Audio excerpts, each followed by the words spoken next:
Una profunda crisis de confianza se ha instalado en el alma nacional. Un sentido de crisis recorre el país. Un malestar se ha apoderado de muchos compatriotas.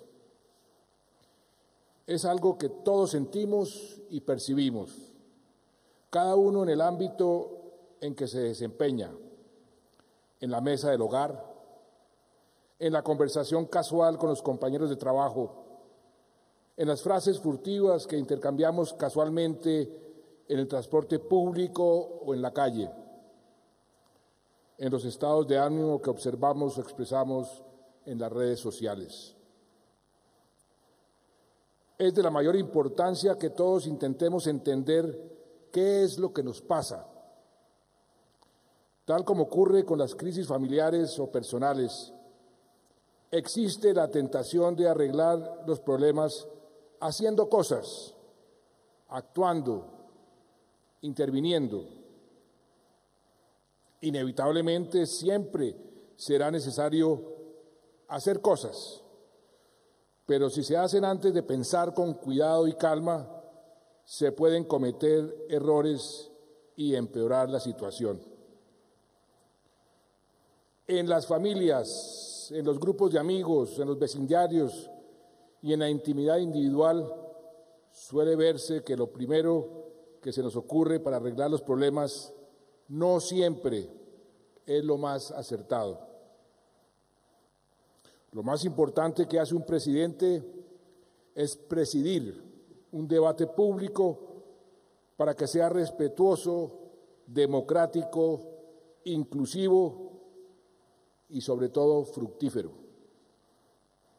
No es aportar soluciones mágicas ni inventar balas de plata. No es imponer puntos de vista ni actuar como si tuviera todas las soluciones. Es más bien ayudar a que encontremos juntos las mejores soluciones posibles. Estas, apreciados jueces y magistrados de la jurisdicción ordinaria, no son palabras mías ni se refieren a Colombia. Son palabras del expresidente de Chile, Ricardo Lagos, quien me visitó la semana pasada para entregarme su más reciente libro, en el que hace un llamado y unas propuestas para vencer el pesimismo que reina entre los chilenos, pero que aplican a Colombia y a la mayoría de las democracias liberales. Traigo a colación las reflexiones de este gran líder latinoamericano porque las encuentro especialmente oportunas. Lo dije en mi intervención en el encuentro de la jurisdicción constitucional la semana pasada. Ver la fotografía de un expresidente de esta Corte, la Corte Suprema, reseñado como cualquier reo en su ingreso a la cárcel de La Picota por unos actos de corrupción, es un hecho que nos duele y nos estremece.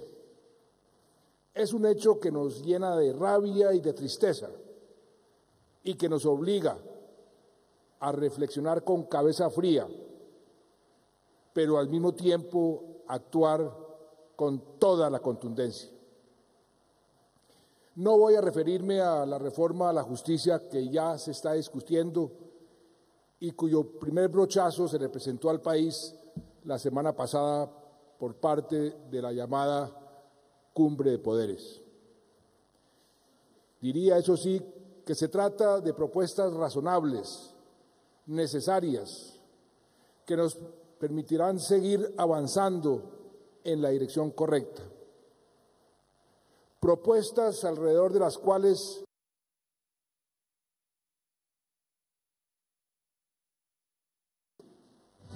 de modo que se traduzcan en cambios concretos y eficaces a la mayor brevedad.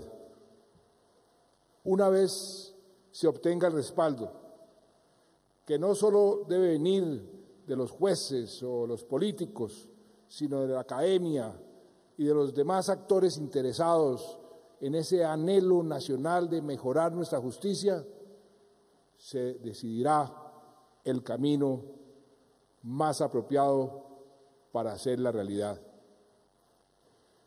Este debe ser un trabajo de todos y para todos, y a eso los convoco, a trabajar juntos por este propósito imperativo. El lunes entrante se va a subir en la página web del Ministerio de Justicia la reforma. ¿Por qué no, ministro, nos cuenta brevemente y le cuenta al país de qué se trata? Y ahí, esa reforma, doctor Barceló, tiene algo que usted con mucha razón acaba de mencionar. El cuarto pilar de esa reforma tiene que ver con los principios, con los valores, con la formación de los jueces como seres humanos. Es un punto al cual yo le doy una tremenda importancia, pero, ministro, ¿por qué no le cuenta a los jueces y al país cómo se va a poner esto a discusión de todo el mundo? Gracias, señor presidente. Un saludo muy respetuoso y una felicitación a la honorable Corte y saludo a todos los asistentes y magistrados. Sí, señor presidente, el lunes se hable en el portal del Ministerio de Justicia, www.ministeriodejusticia.minjusticia.gov.co, una página o un link donde están los 4 pilares a los que usted se ha hecho referencia. Igualmente, la invitación a la autorregulación a las Cortes como un elemento adicional, un cronograma de todo lo que va a ser todo este fenómeno de socialización de la propuesta de fortalecimiento de la justicia, un histórico de las reformas que se han intentado y un sitio de comentarios. Dentro de esto es importante destacar la invitación y la socialización que se está haciendo a todos los decanos de las facultades de Derecho. Hay fechas que no voy a indicar acá, las principales facultades, donde va a haber, digamos, unas jornadas en las universidades del centro del país, del norte, del sur, de todo el país. Se invita a las organizaciones civiles, a los grupos de investigación jurídica, a los medios de comunicación, al Congreso, a las fuerzas políticas, a los partidos y a la sociedad en general. Es un cronograma detallado que, siguiendo sus instrucciones, va a socializar una propuesta estructural, señor presidente. Gracias, gracias, ministro, y espero que este ejercicio sea productivo. ¿Y qué quiero decir cuando digo que hay que actuar también con toda la contundencia? Aquí me refiero a que opere la justicia con toda su fuerza. La mejor forma para que una institución recobre su credibilidad y legitimidad es que la ciudadanía la vea produciendo resultados. Y hay que destacar que, por fortuna, eso está sucediendo. Entiendo que muchas personas sientan que la corrupción está disparada, pero eso no es cierto, no es necesariamente cierto. No es que haya más corrupción, es que las instituciones están destapando la corrupción y la están combatiendo, están dando resultados. Tampoco podemos ni debemos caer en la generalización ni en los sofismas. Las instituciones no delinquen, ni las Cortes, ni las cámaras legislativas, ni las instituciones del resto del Estado son corruptas. Las que delinquen, las corruptas, son las personas que traicionan la confianza de los ciudadanos y que nunca son todas. Por eso insisto, hay que tener cuidado, mucho cuidado, de no generalizar. Ni podemos caer en la tentación de arrasar con todo. Es hora de actuar con firmeza, pero también con cabeza fría. Darle una patada a la mesa, como algunos piden, es hacerle el juego a los extremismos, y eso siempre acaba haciéndole daño a la democracia y a sus instituciones.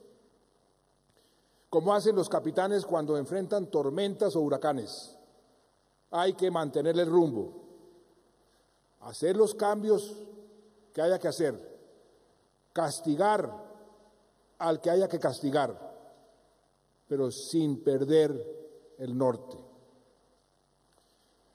En estos 7 años no nos hemos quedado quietos. Hemos querido construir sobre lo construido. Se han hecho reformas, se han tomado decisiones que sumadas equivalen a una gran, y subrayo la palabra gran, reforma a la justicia en la dirección correcta. Sacamos adelante los códigos de procedimiento administrativo y de lo contencioso administrativo, así como el Código General del Proceso, el Estatuto de Arbitraje, y se aprobó un severo, tal vez el más severo, Estatuto Anticorrupción. También las leyes de arancel judicial y de racionalización de la detención preventiva, a las que le sumamos el COMPES de política carcelaria y la llamada Ley de Pequeñas Causas. Hemos saldado deudas históricas con los trabajadores de la rama judicial en materia de nivelación salarial. Además, en estos 7 años se han creado más de 7.100 puestos de trabajo en la rama. Y todo esto lo hemos respaldado con un gran esfuerzo presupuestal, a pesar de las afugias fiscales. Para este año el presupuesto de la rama judicial fue de 3,5 billones de pesos, el doble de lo que se había asignado en el año 2010. Y un elemento muy importante es la lucha por la descongestión y la formalización. Casi 6.000 cargos que inicialmente se crearon para tareas de descongestión de manera provisional, ahora son cargos permanentes. Nuestro compromiso también quedó plasmado en la Ley 1781 del año pasado, por medio de la cual se crearon las salas de descongestión de la Sala de Casación Laboral de esta Corte, la Corte Suprema. 4 de estas salas ya están funcionando y esperamos que se logren evacuar más de 20.000 procesos que hoy están represados. Los beneficiados serán algunos de los colombianos que más lo necesitan: trabajadores, pensionados, personas de la tercera edad y menores de edad, así como personas en condición de discapacidad y madres y padres, cabeza de familia.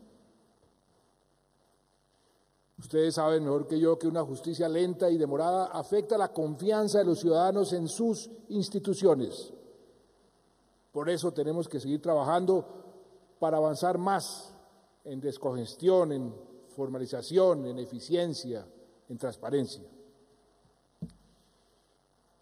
Las democracias y las instituciones que las componen, imperfectas por naturaleza, deben someterse a un proceso de mejoramiento continuo. Ese es el faro que nos ha alumbrado en este camino. Trabajamos y seguiremos trabajando para que Colombia tenga una justicia de excelencia que atienda a los principios del buen gobierno, una justicia eficiente, pronta, eficaz y oportuna, una justicia cercana que garantice los derechos de todos los ciudadanos. Esa justicia es la base de la paz. Sin paz, sin justicia, no hay paz. Queridos amigos, cuando el expresidente Lagos me entregó su libro, a propósito se llama En vez del pesimismo, me comentó que pocas veces había visto una oposición más brava, creo que fue la palabra que utilizó, que la que ha tenido que enfrentar mi gobierno. Es que hasta Chile se han ido a despotricar con sus usuales mentiras y difamaciones. Y vean la coincidencia.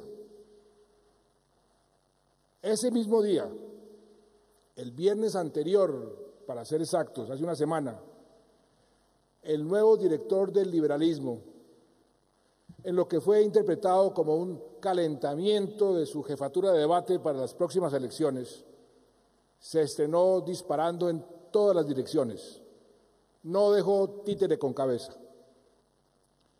A renglón seguido pidió dejar atrás la polarización y remató diciendo que a este servidor le han hecho una oposición inmisericordia. Ciertamente, como diría el propio Gaviria. Llevo más de 7 años recibiendo todo tipo de ataques. Me han acusado de traidor, de tramposo, de mentiroso, de comunista, de dictador, de haber sido reclutado por la KGB durante mi estadía en Londres. Me han dicho fariano, hasta me pusieron un alias. Me acusaron de haber financiado mis campañas con plata del narcotráfico, con coimas de Odebrecht, con plata de los Comba, con plata venezolana. Me han señalado de ser ficha de los Castro, de ser ficha de Chávez y, por supuesto, de ser ficha de los dos, todo un castrochavista.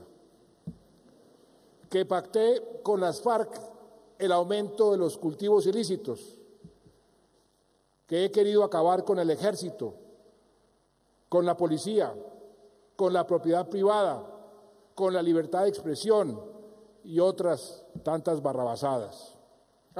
Que conspiré con un jesuita comunista de nombre Francisco, y no es de apellido de Rú, para lograr una paz que le permita a las FARC tomarse el poder. Que me compré el premio Nobel, que regalé a San Andrés, que acabé con la seguridad, que hice añicos la confianza inversionista y la cohesión social. En fin, la lista es interminable. Pero hay una acusación que nos atañe a todos los aquí presentes, a los jueces y al gobierno. Nos acusan de persecución. A ustedes los acusan de persecución política y a mí de persecución judicial. No importa que eso no tenga la más mínima lógica, porque mentir y difamar, que de eso algo queda, como diría Laureano, parece ser la consigna. Han llegado al extremo de irse ante tribunales internacionales, como la Comisión Interamericana de Derechos Humanos o la Comisión de Derechos Humanos de la ONU, para hacer estas acusaciones y presentarse como perseguidos políticos.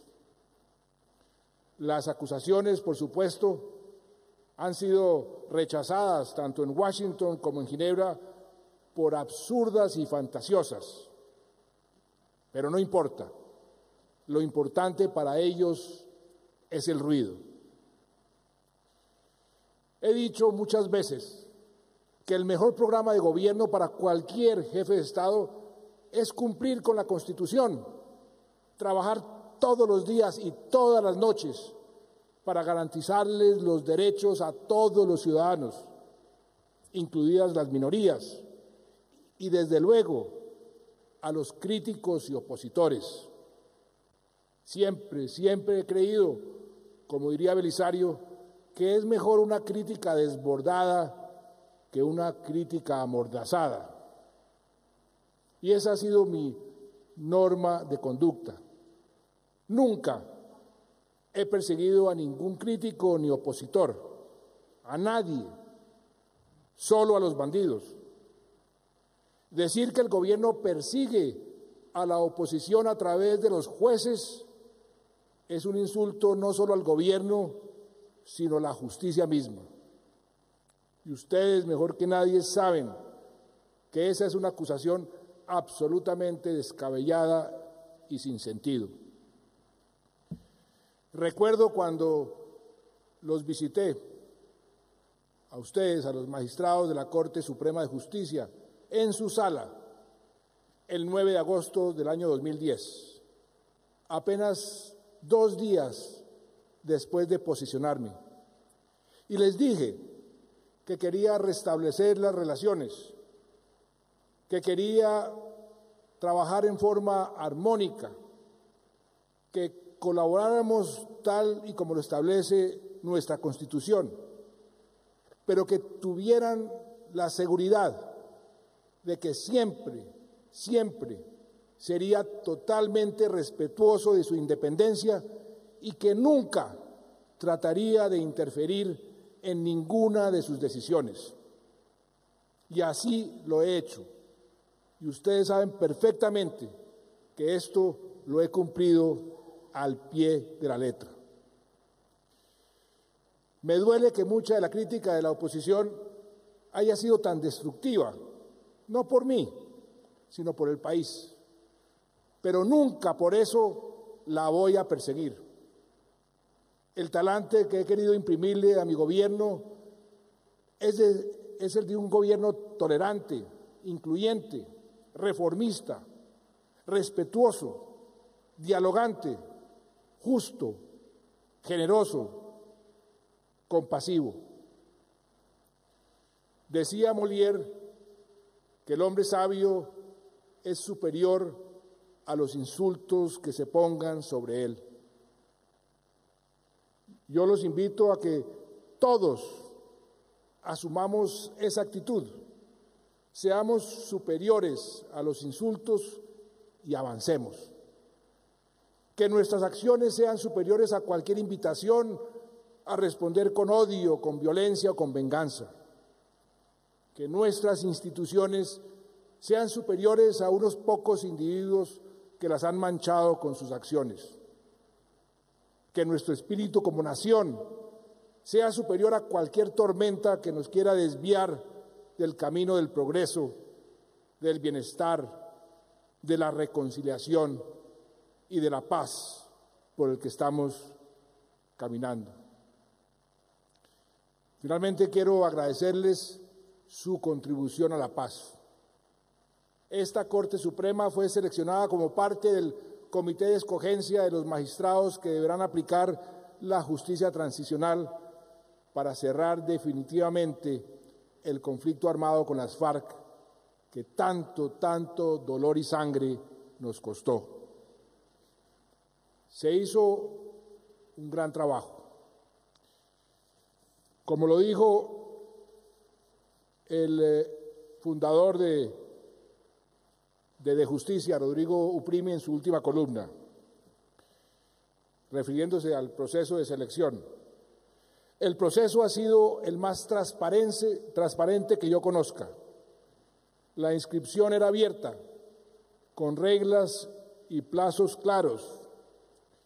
Las hojas de vida de los aspirantes y sus razones para postularse eran públicas para que la ciudadanía pudiera hacer observaciones y, sobre todo, no se ha conocido ningún escándalo ni ningún intercambio de favores.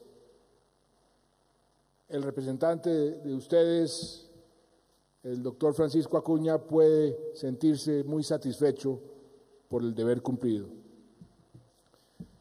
Apreciados jueces, apreciadas magistrados y magistrados, este es el último encuentro de la jurisdicción ordinaria al que asisto como presidente de la República.